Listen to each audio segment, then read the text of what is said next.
Praise the Lord. கிறிஸ்து நாமத்தினாலே வருகிறோம். லூக்கா 22ல் 28லேருந்து 30 வரைக்கும். இன்றைக்கி நீங்கள் யார்? நாங்கள் இந்த உலக வாழ்க்கையில் கிறிஸ்துக்குள்ளே வந்ததுக்கப்புறம் பயங்கரமான ஒரு அக்னிக்குள் நடந்து வந்திருக்கிறோம். புறக்கணிக்கப்பட்டிருக்கிறோம். எல்லாராலையும் பகையாக்கப்பட்டிருக்கிறோம். என்ன செய்யன்னு சொல்லி நீங்கள் பயப்பட வேண்டாம். ஏன்னா பரலோகத்தினுடைய ருசியை கிறிஸ்து நாமத்தினாலே பூலோகத்தில் நாம் கண்டிப்பாக பார்க்க முடியும். அந்த ருசியை தான் நாம் இன்றைக்கி என்னென்று பார்க்க போகிறோம். அது தேவன் தெளிவாக சொல்கிறார். லூக்கா 22ல் 28-30. மேலும் எனக்கு நேரிட்ட சோதனைகளில் என்னோடு கூட நிலைத்திருந்தவர்கள் நீங்களே. உங்களை குறித்து யார் சாட்சி கொடுக்கிறார்?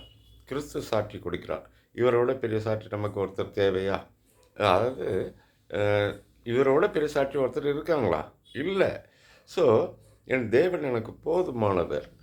அதனால தான் தேவன் உங்களை குறித்து சொல்கிறார். ஆகையால் என் பிதா எனக்கு ஒரு ராஜ்யத்தை ஏற்படுத்தினது போல நானும் உங்களுக்கு ஏற்படுத்துகிறேன். அல்லேலூயா.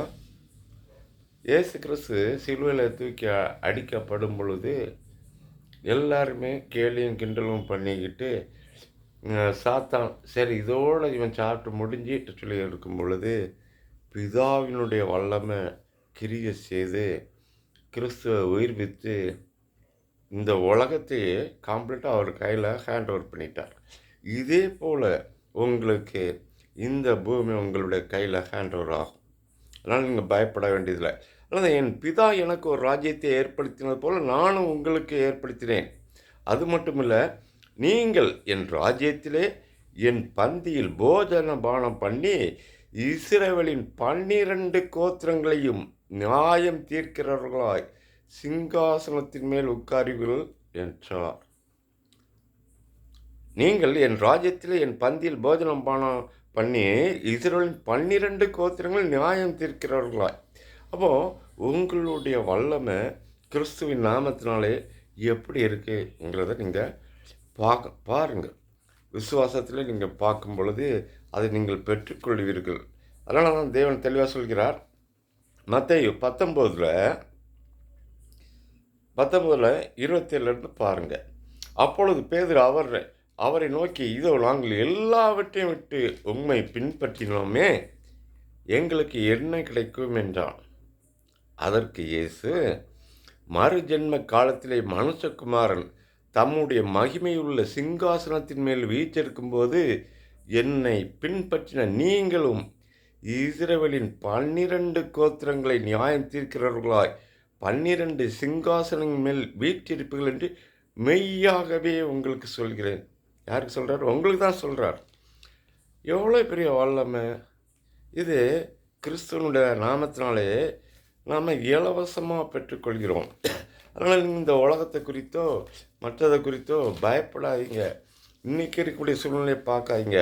நாளைக்கு உங்களுடைய வாழ்க்கை எல்லா வகையிலையும் பரலோகத்தில் மட்டும்தான் நீங்கள் 12 கோத்திரங்கள் நியாயம் தீர்க்கக்கூடியவர்களாக இருப்பீர்களா? இல்லை. இதே போல் இந்த பூமியிலையும் நீங்கள் ஒரு ஆளுகைக்கு உட்பட்டவர்களாக இல்லாமல் ஒரு ஆளுகை செய்யக்கூடியவர்களாய், நீங்கள் ஒரு தனித்தன்மை வாய்ந்தவர்களாய் கிறிஸ்துவின் நாமத்தினாலே நீங்கள் மாறிக்கொள்வீர்கள்.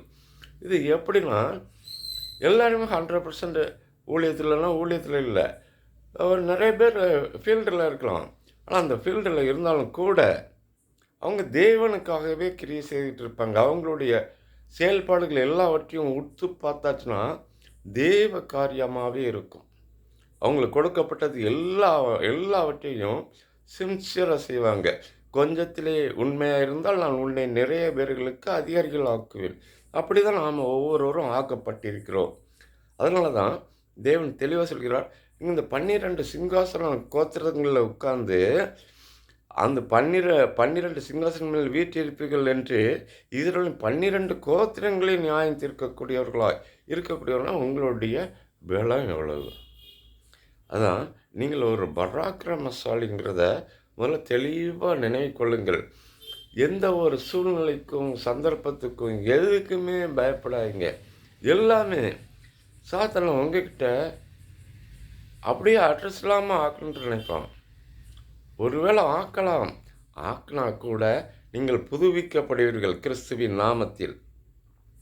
இது எப்படின்னு எடுத்து பார்த்தீங்கன்னா, ஒரு மரம் இருக்குது. அந்த மரத்தை வெட்டி இந்த மரம் சாஞ்சிராதா, சாஞ்சிராதா, சாஞ்சிராதான்ட்டு இந்த சுற்றி இருக்கக்கூடிய சாத்தானுடைய கூட்டத்தாரும், சாத்தானுடைய சேனைகளும் எதிர்பார்த்துட்டு இருக்கும் பொழுது, ஏதோ ஒரு வகையில அது முறிந்து விழுந்து, மண்ணுல விழுந்த உடனே, சரி இந்த சாப்டரே முடிஞ்சு போச்சு சொல்லிட்டு, அது கொக்கரிக்கலாம். அது மண்ணுக்குள்ள போய் என்ன ஆகுதுன்னா, ஆழ் மணலுக்குள்ள போய் அக்னிக்குள்ள கிடந்து வெந்து வேகுது. இதே போல தான் வாழ்க்கையில நீங்க ஏதோ ஒரு சூழ்நிலையில லாக் ஆகி இந்த உலக வாழ்க்கையை விட்டு விலகி ஏதோ ஒரு ரூபத்தில எல்லாவற்றிலையும் புண்படுத்தப்பட்டு, அதாவது பாய்க்கப்பட்டு, நீங்க ஒரு தனி ஆளா நின்னு, அப்பங்கூட நம்ம வாழணுமா? உள்ள ஒரு சந்தேகம் கூட வந்து, அதையும் மீறி நீங்க வாழ வைப்பாரது தேவன். வாழ முடியுமா? என்று சொல்லி கேட்கும் பொழுது, உள்ளுக்குள்ள ஒரு அக்னிக்குள்ள ஒரு மாற்றம் ஏற்படுகிறது. அந்த அக்னிக்குள்ள போகும்பொழுது, அந்த அக்னி நாள்பட என்ன ஆகும்னா, அது ஒரு வைரமா மாறி, ஒரு காலகட்டத்தில ஒரு பூகம்பம் மாரி வெடிச்சு சிதறும் பொழுது, அந்த மரம் என்ன ஆகுதுன்னா, பூமியில போய் மக்கி, மண்ணோட மண்ணாகி, ஒரு புது ரூபம் எடுத்து, ஒரு வைரமா பொங்கி வீசுது. இதுக்காக தான் உங்களுக்கு ஒரு சில காலங்கள்ல லாங் டைம் எடுக்கிறதுக்கு காரணம். ஏன்னா எல்லாத்துக்குமே காலங்கள் இருக்குது. அதனால நீங்க உங்களுக்கு ஏன் நான் தேவனுக்குள்ள தானே இருக்கிறேன், இவ்வளோ பாடுகள் எனக்கு எதுக்கு, என்ன, ஏன்ட்டு நீங்க திங்க் பண்ண வேண்டாம். நீங்க உள்ள ஒரு வைரமாய் மாற்றப்பட்டு கொண்டிருக்கிறீர்கள்ங்கிறது கிறிஸ்துவினுடைய பைபிள் பிரகாரம் உண்மை. இது யாராலையுமே மாற்ற முடியாது. இது கிறிஸ்துவனுடைய லா. இந்த லா பிரகாரம் என் நாமத்தின் நிமித்தம் வீட்டையாவது, சகோதரிகளையாவது, தகப்பனையாவது, தாயாவது, மனைவியாவது, பிள்ளைகளாவது, நிலங்களையாவது விட்டவன் எவனோ அவன் 100 தனையாய் அடைந்து நித்திய ஜீவனையும் சுதந்திரத்திக் கொள்வான். இந்த உலகத்தில் நம்ம கிறிஸ்து நாமத்தின் நிமித்தம் இதெல்லாம் இழக்க வேண்டியிருக்குமா? நிச்சயமாக இழந்திருப்பாங்க. நிறைய பேர் இழந்திருப்பாங்க. நிறைய பேர் இல்லை, எல்லாருமே இழந்தான் ஆகணும். ஏன்னா அப்போ தானே இந்த உலகத்துக்கும் உங்களுக்கும் ஒரு யுத்தம் ஏற்படும், ஒரு பகை ஏற்படும். என்னப்பா கடவுள்னா உன்னுடைய ஏசுன்னு சொன்னியே, உன்னுடைய இயேசு உனக்கு என்ன பண்ணிட்டார்? கேலியும் கிண்டலும். அது புரியாத ஜனங்கள் அப்படி தான் பேசுவாங்க. அதை பற்றி தப்பு இல்லை, அதுக்கும் காரணங்கள் இருக்குது. என்ன காரணங்கள்லாம், நீங்கள் நாளைக்கு ராஜாக்களும் ராஜாத்திகளும் மாறும் பொழுது உங்களை யாரெல்லாம் கேலியும் கிண்டலும் பண்ணாங்களோ அவங்க தன்னுடைய வாயில் மீது கைகளை வைத்துக்கொண்டு பொத்தி கொண்டு தீக்கிலோடு சேர்ந்து உனக்கு பயப்படுவார்கள். மீகா 7 சொல்லப்பட்டிருக்கிறது. இதன் பிரகாரமாக சரி அப்போலாம் கிறிஸ்துவுக்குள்ளே இருந்தால் தான், அப்போ கிறிஸ்துவுக்காக ஊழியம் செய்தால் தான், கிறிஸ்துவுக்காக உழைச்சாதான் எனக்கு இந்த காரியங்கள் இருக்கணும்னா அதுதான் இல்லை. ஆழமான சத்தியம். ஆகிலும் அதுக்கு அடுத்த வசனம் மத்தேயு 19:20-30. ஆகிலும் முந்தினோர் அநேகர் பிந்தினராயும், பிந்தினர் அநேகர் முந்தினராயும் இருப்பார்கள் என்றார். இதை பற்றி தான் நம்ம பார்க்க போகிறோம். காரணம் என்னென்னா, ஒரு திராட்சை தோட்டம் இருக்குது. அந்த திராட்சை தோட்டத்தில் ஒரு தோட்டத்துக்கு வேலைக்கு ஆட்கள் வர வேண்டியிருக்கு. அதிகாலையிலே வேலைக்கு ஆட்கள் வராங்க. உனக்கு எவ்வளோப்பா சேலரி வேணும்னு சொல்லிட்டு அந்த சேலரிக்கு ஒப்புதலை கொடுத்து அவனை ஒர்க்குக்கு அமர்த்தி விட்டார். அது ஒர்க்குக்கு அவர் பார்க்க சொல்லிட்டாப்புல. அடுத்தாப்புல கொஞ்ச நேரம் கழித்து இன்னொரு குரூப்பு சும்மா நின்றுட்டுருக்காங்க. அப்போ நீ என்னப்பா செய்கிற? அப்போ நீ வேணால் இதில் சும்மா இருக்கிறதுக்கு இதில் ஒர்க் பண்ணி உனக்கும் சேலரி தாரேன்ட்டு சொல்கிறான்.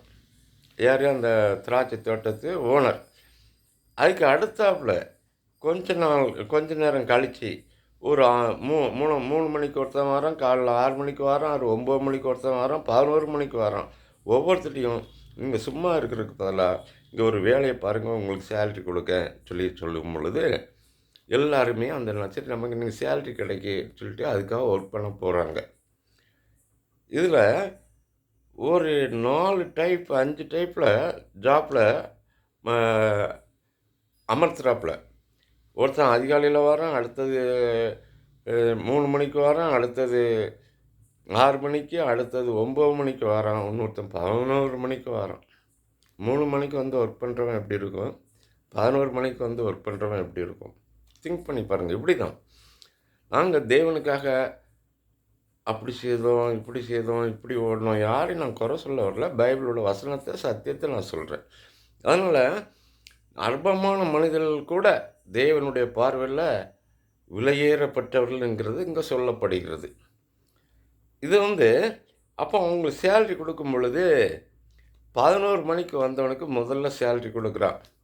அப்போ அவனுக்கு கொடுத்த சேலரியை விட நாம் காலையிலே 3 மணிக்கு வந்து ஒர்க் பண்ணியிருக்கோமே அப்படி சொல்லிட்டு அவங்க எதிர்பார்த்து இருக்கும் பொழுது அவனுக்கும் அதே சேலரி தான் கொடுக்குறான். அந்த 6 மணிக்கு வந்தவனுக்கும் அதே சேலரி தான் கொடுக்குறான். அதிகாலையில் வந்தவனுக்கும் அதே சேலரி தான் கொடுக்குறான். அப்போ இது பிரச்சனையா, பிரச்சனை இல்லையா?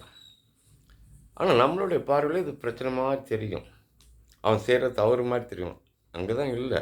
ஏன்னா அந்த ஓனர் என்ன சொல்கிறாரு, ஒவ்வொருத்தருக்கும் சேலரியை ஃபிக்ஸ் பண்ணி தான் ஒர்க்கில் ஜாப்பில் அமர்த்தியிருக்கிறார். அப்படி இருக்கும் பொழுது இன்னும் அவனுக்கு கொடுத்த சேலரியை தான் எனக்கும் தாரீங்க. அப்போ நான் காலையில் அதிகாலையில் வந்து வேலை பார்த்ததுக்கு என்ன இருக்குது, அவன் 11 மணிக்கு வந்து வேலை பார்த்தது என்ன இருக்குதுன்னு சொல்லி ஒரு ஆர்குமெண்ட் வரும் இல்லையா? ஒரு ஒரு வாய் சலசலப்புலாம் வரும் இல்லையா? இந்த ஆர்குமெண்ட்டுக்கு இடையில அந்த ஓனர் சொல்கிறப்ப, நீங்கள் எல்லாருமே என்கிட்ட எக்ரிமெண்ட் போட்டு தான் வந்திருக்கீங்க. அதன் பிறகு நான் உங்களுக்கு சேலரி கொடுத்துட்டேன். நான் பின்னாடி வந்தவனுக்கு அதிகமாக கொடுக்குறதும், காலையில் வந்து ஒர்க் பண்ணவங்களுக்கு நான் கரெக்டாக கொடுக்குறதும் அது என்னுடைய விருப்பம். அதை நீங்கள் கண்ட்ரோல் பண்ண முடியாதுன்னு சொல்கிறான். இப்போ இது சரியா? Exactly correct. இதே போல தான் தேவன் என்ன சொல்கிறார், மத்தேயு 19:30, ஆகிலும் முந்தினோர் அநேகர் பிந்தினோராயும், பிந்தினோர் அநேகர் முந்தினராயும் இருப்பார்கள். இப்படி தான் தேவ காரியங்கள் நீங்கள் செய்யும் பொழுது, தேவனுக்காக ஓடிக்கொண்டு இருக்கும் பொழுது, விதின் கொஞ்ச காலங்கள் தானே என்னால் உழைக்க முடியும், அப்போ நான் பெரிய ஆளாக முடியுமா, அவரோட பெரிய ஒரு சாதனம் பண்ண முடியுமா சொல்லி நீங்கள் பயப்பட வேண்டாம். இது தேவன் பண்ணக்கூடிய தீர்மானம். காரணம் உங்களை முன் கொடுத்திருக்கிறார். நீங்கள் தாயின் வயிற்றில் உருவாகும் முன்னே நான் உன்னை பரிசுத்தம் பண்ணி உன்னை மக்களுக்கு தீர்க்கதரிசியாக கட்டளையிட்டேன் என்று சொல்கிறார். இது அவருடைய டிசைடு. அதனால தான் சொல்கிறாரு மத்தேயு 20:13, அவர்களில் ஒருவனுக்கு அவன் பிரதியுத்தரமாக, நான் உனக்கு அநியாயம் செய்யவில்லை, நீ என்னிடத்தில் ஒரு பணத்துக்கு சம்மதிக்கவில்லையா, உன்னுடையதை நீ வாங்கி கொண்டு போ, உனக்கு கொடுத்தது போல பிந்தினவனுக்கும் இவனுக்கும் கொடுப்பது என்னுடைய இஷ்டம், கர்த்தருடைய இஷ்டம். என்னுடையதை என் இஷ்டப்படி செய்ய எனக்கு அதிகாரம் இல்லையா? நான் தயாளனாய் இருக்கிறபடியால் நீ வன்கண்ணனாய் இருக்கலாமா? நான் அந்த இடத்துக்கு ஒரு ஓனராக இருக்கிறேன். நான் அதுக்கு அவனுக்கு தேவைன்னா நான் கொடுக்குறேன். அது ஏன் விருப்பம். அவனுக்கு கொடுக்குறாங்க, நீ ஏன்ப்பா பொறாமப்படுறா? அது புற மக்களை பற்றி கேட்குறது. என்னப்பா இவன் பெரிய பாவியாக இருந்தான், இருக்கிறதுலே பார்த்தாச்சுன்னா இருக்கிறதுலே கேடுகிட்ட பேலாக இருந்தான், இன்றைக்கி எப்படியோ கிறிஸ்துவுக்குள்ளே வந்தான், சட சட சடன்னா பிரகாசமாகிட்டு போகிறானா எப்படி? அது தேவ இஷ்டம். ஏன்னா தேவன் இப்படி தான் நம்ம ஒவ்வொருவரையுமே ஆசீர்வதிக்கிறார். நாம் இங்கே யாரையும் குறை சொல்ல வரல, தேவ சத்தியத்தை சொல்லிகிட்டு இருக்கோம். அதனால தான் இவ்விதமாக பிந்தினோர் முந்தினராயும் முந்தினோர் பிந்தினராயும் இருப்பார்கள், அழைக்கப்பட்டவர்கள் அநேகர், தெரிந்து கொள்ளப்பட்டவர்கள் சிலர். கிறிஸ்துவுக்குள்ள கோடிக்கணக்கான மக்கள் இருக்கிறாங்க. ஆனால் அதில் தெரிந்து கொள்ளப்பட்டவர்கள் உங்களை போன்ற ஒரு சிலர். இதுதான் தேவன் நமக்கு கொடுக்கப்பட்ட அதிகாரம். இந்த அதிகாரம்லாம் இருக்கும் பொழுது நீங்கள் எதை கண்டுமே பயப்பட வேண்டாம். ஏன்னா தேவன் இல்ல அவங்க வந்து பெரியவங்க, இவங்க பெரியவங்க, நாம வந்து சாதாரண ஆட்கள் தானே, அப்படி இப்படிங்கிறங்க இந்த திங்கிங் மைண்டே விட்டுருங்க. காரணம் என்னன்னா, இது தேவ டிசைடு. ஒவ்வொருத்தரும் ஒவ்வொரு வகையில ஏதோ ரூபத்தில இந்த பூமியில அவன் பிறந்ததுலேருந்து அவன் நெற்றி வேற நிலத்தில விழுந்து, அதில அதன் மூலமா தான் அவன் சாப்பிடணும். அது ஊழியமா இருந்தாலும் சரி, நம்ம ஒர்க்கா இருந்தாலும் சரி, ஃபீல்டா இருந்தாலும் சரி, எதா இருந்தாலும் சரி, நீங்க செய்றதுல கொஞ்சத்திலே உண்மையா இருந்தால் உன்னை நான் நிறைய பேர்களுக்கு அதிகாரிகள் ஆக்குவேன். இதனால தான் தேவன் நம்மள குறித்து சொல்கிறார். முந்தினர் அநேகர் பிரைஸ் தி லார்ட். முந்தினர் அநேகர் பிந்தினராயும், பிந்தினர் அநேகர் முந்தினராயும் இருப்பார்கள் என்றார். அதான் ஒரு சில பேருக்கு, ஏன் இவங்களுக்கு இப்படி இந்த பூலோக ஆசீர்வாதங்கள் இவங்களுக்கு எப்படி இது கிடைக்குது? இவங்க அந்த இதில கேட்டகரியிலே இல்லையா? இல்ல. கேட்டகரி இல்லாதவங்கள தான். அற்பமான மனதிலை கொண்டு அதிசயமான காரியங்களை செய்யக்கூடியவர் நம் தேவன். அதிலே அவர் அழைக்கப்பட்டவர்கள் அநேகர், தெரிந்து கொள்ளப்பட்டவர்கள் சிலர். நீங்களும் நானும். கிறிஸ்துவின் நாமத்தில சகல ஜனங்களை பார்க்கிலும் நாம் ஆசீர்வாதமாய் இருப்போம். ஆமென்.